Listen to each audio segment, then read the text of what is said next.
يقول أبو عمرو السلام يا جيش البلاد، سلام وافي وقارح مثل البندقية. كتبت القصيدة لكم بكل اجتهادي، بحروف من ذهب من لساني الندية. قال الحليلي يا قلم ضخ المدادي، ويا هاجسي رتب لي حروف الأبجدية.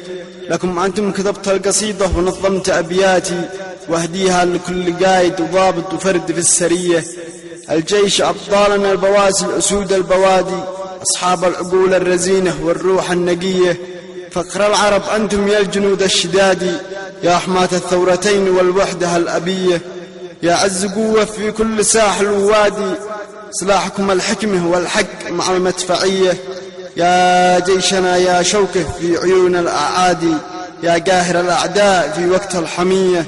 يا حصن اليمن يا حارقين شر الأيادي، بالهمر والطقم والدبابة والمروحية.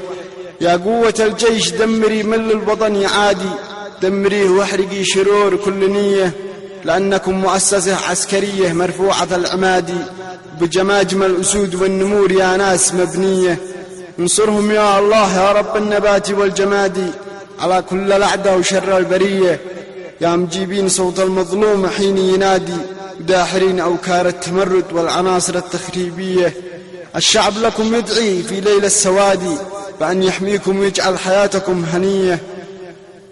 يا صقور الجو وأسود البر ورب العباد، وصناديد اليمن يا حارسين الشهامة العربية.